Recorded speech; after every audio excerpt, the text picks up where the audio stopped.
Hello बच्चों, स्वागत है आप सभी का हमारे एमपी बोर्ड के ऑनलाइन क्लास पर। और एक बार आ चुके हैं फिर से आपके सामने हम नए क्लास के साथ, नए ऊर्जे के साथ और नए सेशन के साथ।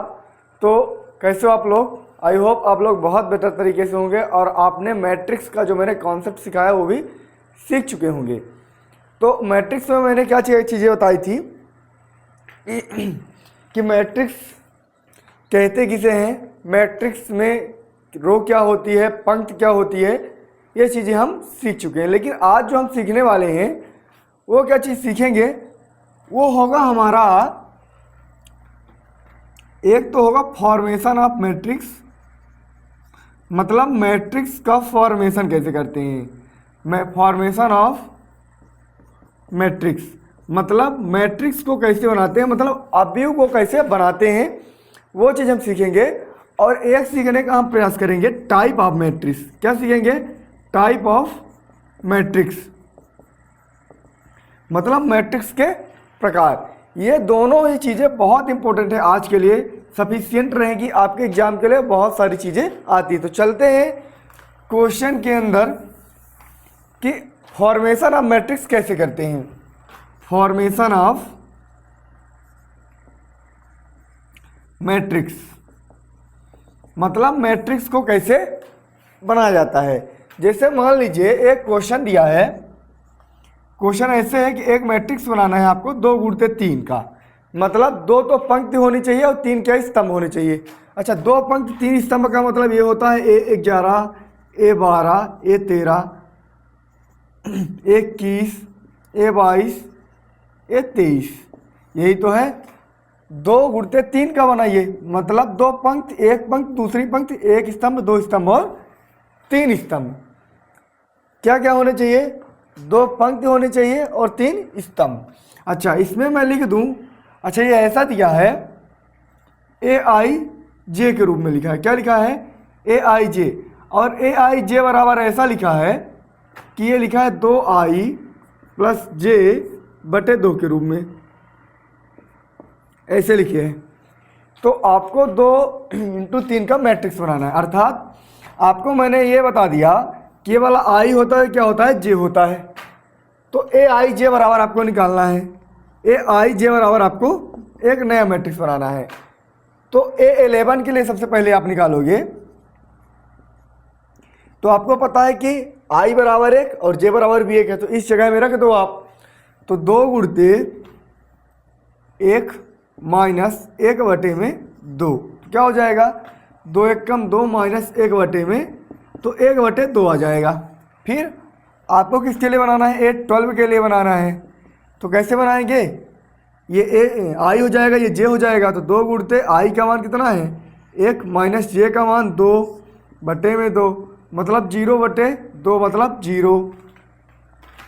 फिर A13 के लिए बनाना है, तो 2 गुणित 1 माइनस 3/2, मतलब 2 माइनस 3/2, मतलब माइनस का 1/2।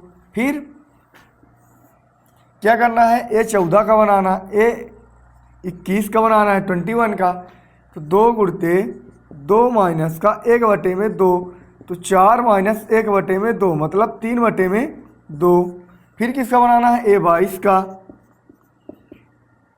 2 माइनस 2 माइनस 2 गुणित 2 माइनस 2/2, मतलब 4 माइनस 2/2, मतलब 2/2, तो 1। फिर A23 का बना लो। जब A23 का बनाओगे तो 2 गुणित 2 माइनस 3/2, मतलब 4 माइनस 3/2, तो 1/2। इस तरीके से आप फॉर्मेशन कर सकते हैं। अच्छा, इसको लिखने का तरीका क्या होगा? A11 का मान क्या आया? 1/2।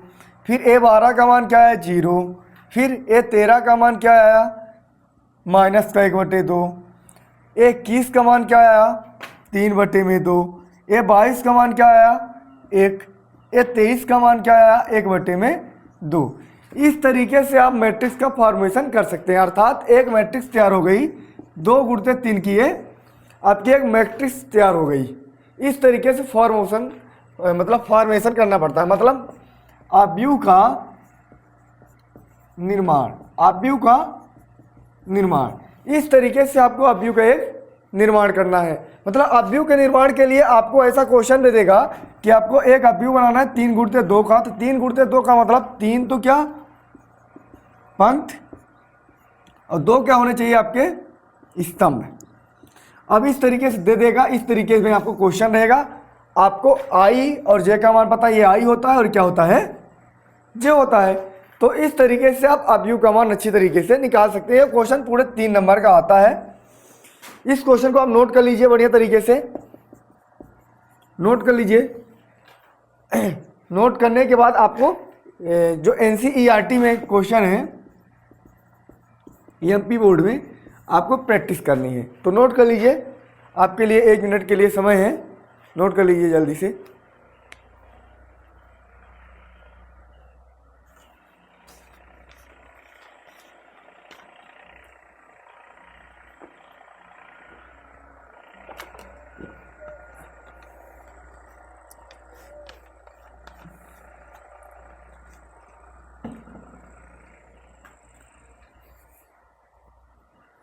ठीक है, नोट कर चुके होंगे आप लोग। तो अगले क्वेश्चन के अंदर हम चलते हैं। एक आपका HW रहेगा, आपको कमेंट करना है, आपको कमेंट करना है। HW आपके लिए हम दे देते हैं। जैसे मान लीजिए A बराबर दिया 3 गुणित 2 का एक अवयव बनाना है, जिसमें ये ऐसा दिया है और AIJ बराबर दिया है 3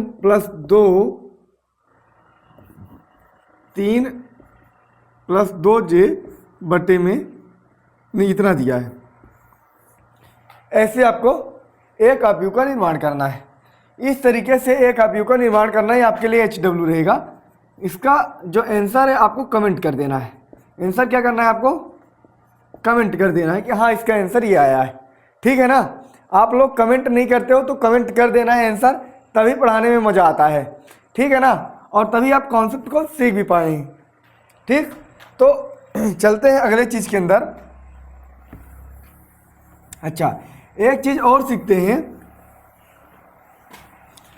कि जैसे मान लीजिए इस टाइप का कोई क्वेश्चन दे दिया है,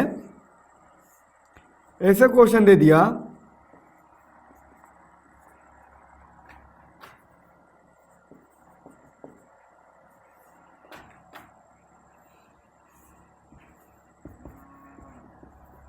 इसमें क्वेश्चन में बोल देता है कि फाइंड आउट x और y का मान बताओ। x और y का क्या बताओ मान बताओ। तो ये क्या होता है m गुणित n है, बराबर लिखा होना चाहिए। ये क्या है p गुणित q। तो m बराबर तो होना चाहिए p और n बराबर क्या होना चाहिए q होना चाहिए। मतलब इसके जो अवयव हैं उनको भी बराबर रखेंगे और कोट को भी बराबर रखेंगे। ऐसे क्वेश्चन के अंदर अवयव एवं कोट दोनों बराबर रखेंगे,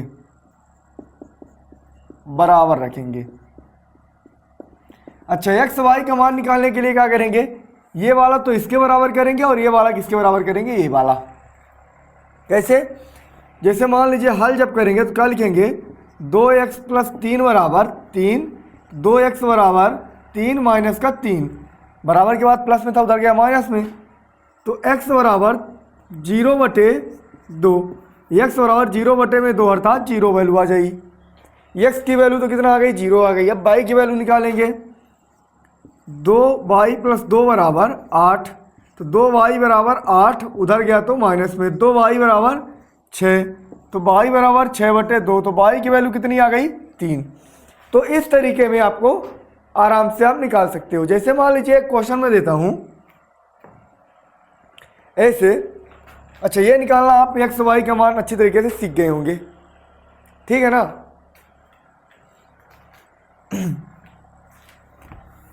चलिए अगला क्वेश्चन देखते हैं। अर्थात कहने का मतलब इसमें कोटि और कोटि बराबर होने चाहिए और जो स्तंभ स्तंभ है बराबर, मतलब पंक्ति पंक्ति को बराबर, स्तंभ स्तंभ को बराबर कर दो आप सीधा। जैसे मान लो ऐसा लिखा है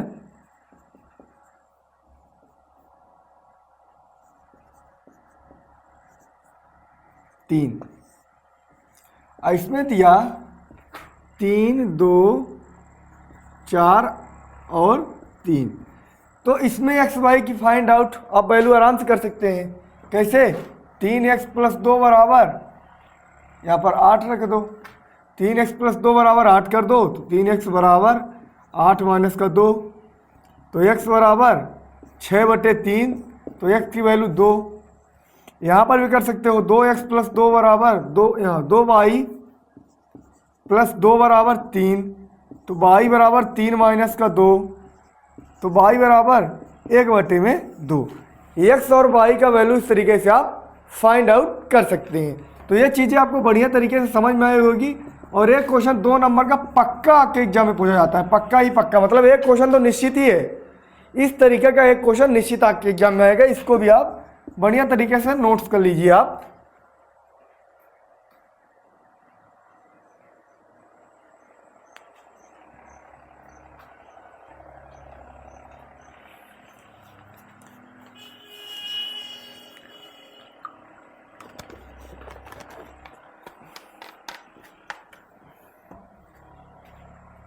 अच्छा, आप चलते हैं टाइप्स ऑफ मैट्रिक्स, मतलब मैट्रिक्स के क्या कितने प्रकार होते हैं, वो कुछ प्रकार आज पढ़ेंगे और कुछ प्रकार हम कल पढ़ेंगे, ठीक है।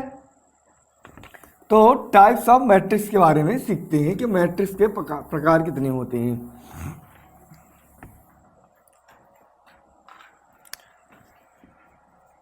टाइप्स ऑफ मैट्रिक्स मतलब अवयव के प्रकार, अवयव के प्रकार। अच्छा, सबसे पहले एक अवयव ऐसा होता है, एक अवयव ऐसा होता है। इस तरीके के अवयव के अंदर, इस तरीके के अवयव के अंदर आप ये देखोगे, ये होता है अवयव आयताकार। क्या होता है? आयताकार अवयव। इस तरीके अवयव के अंदर आप ये चीज देखोगे, इस तरीके के अवयव के अंदर, कि इसमें जो पंक्ति होती है वो ज़्यादा होती है स्तंभ से। मतलब यहाँ पर मैं ए रख दूँ, बी रख दूँ, सी रख दूँ, डी रख दूँ, ई रख दूँ, एफ रख दूँ,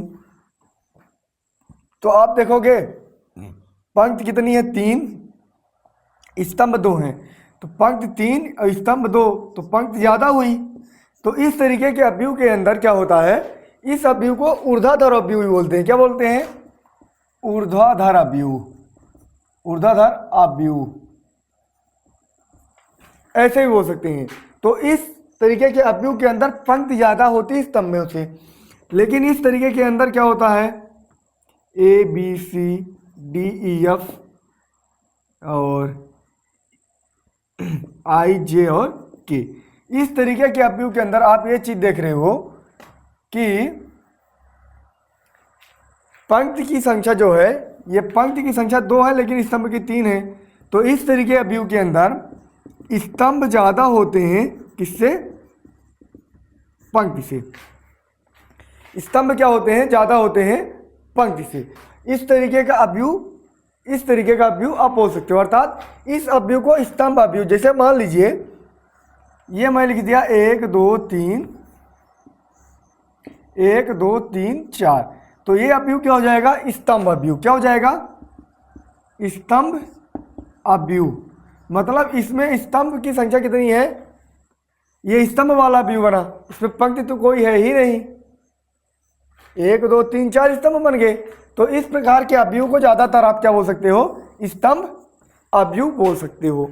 इस प्रकार के अवयव को क्या बोल सकते हो? इस प्रकार के अवयव में पंक्ति ज़्यादा होती है स्तंभ से, और इस प्रकार के अवयव में क्या होता है? स्तंभ ज़्यादा होते हैं पंक्ति से।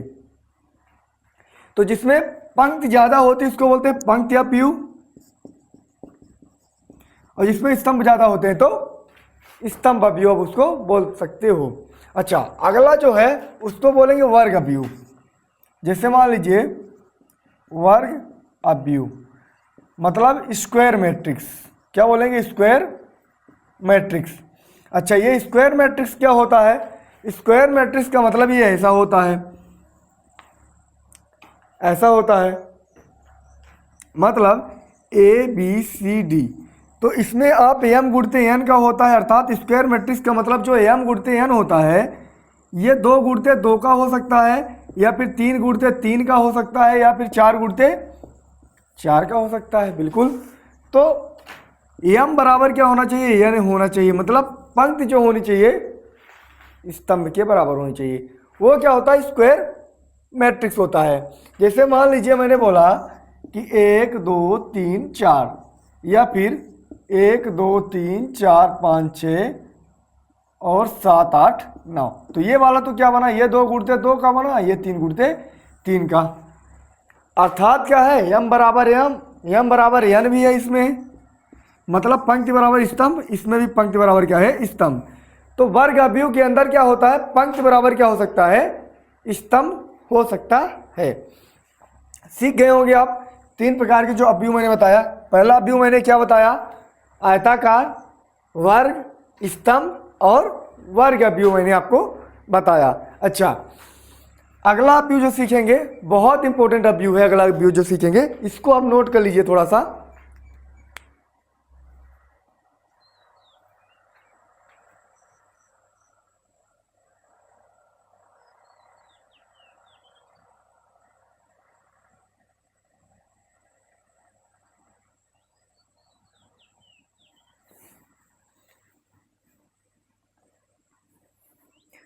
अच्छा, अगला अवयव इसको हम थोड़ा रफ किए देते हैं। अगला अवयव सीखेंगे हम। अगले अवयव का क्या नाम है, अगले अवयव का नाम क्या है वो सीखेंगे। अगले अवयव का नाम है विकर्ण अवयव। क्या है, डायगोनल अवयव। अच्छा, एक चीज हम बताते हैं, जैसे मान लीजिए ये मेरा 3 गुणित 3 का बना है, मतलब ये 1 11 ये 12 ये 13 ये 21 ये 22 ये 23 ये 31 ये 32 और ये 33, इस तरीके से बना है। ये वाला तो होता है इसका मुख्य विकर्ण। ये क्या होता है, इसका मुख्य विकर्ण, इसको बोलते हैं मुख्य विकर्ण। इसको क्या बोलते हैं, मुख्य, मतलब मेन डायगोनल, मेन डायगोनल। ये क्या होता है, मुख्य विकर्ण का मतलब होता है मेन डायगोनल। और ये वाले क्या होते हैं,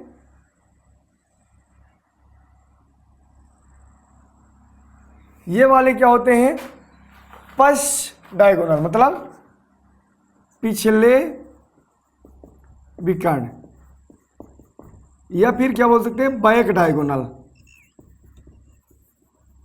बैक डायगोनल बोलते हैं इसको, क्या बोलते हैं, मुख्य विकर्ण। अच्छा, एक बात बताओ, जो मुख्य विकर्ण होता है उसमें एक चीज आप कॉमन देख रहे हो, क्या देख रहे हो कि आई बराबर क्या है, जे है। देख लो, आई जे और आई जे। आप एक चीज ये देख रहे हो मुख्य विकर्ण के अंदर कि आई बराबर जे है, आई बराबर क्या है, जे है। तो मुख्य विकर्ण जो होता है, मुख्य विकर्ण में आई बराबर तो क्या होने चाहिए, जे होने चाहिए। और विकर्ण अवयव ही, अगर विकर्ण अवयव ही क्या होता है, विकर्ण अवयव ही वर्ग अवयव होता है। अगर विकर्ण अवयव है तभी वर्ग अवयव रहेगा, मतलब वर्ग का होना जरूरी है। विकर्ण अवयव के अंदर भी मैट्रिक्स, मतलब पंक्ति और रो की संख्या समान होनी चाहिए। ठीक है ना। आज के लिए, हमारे क्लास के लिए इतना ही सफिशियंट है। कल और टाइप्स हम बताएंगे और क्वेश्चन को जनरेट करना सिखाएंगे।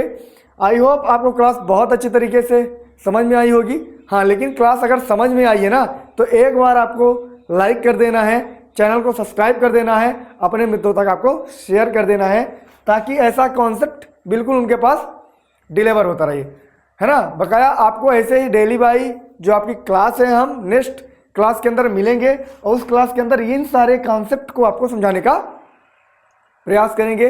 तब तक के लिए आप सभी को धन्यवाद।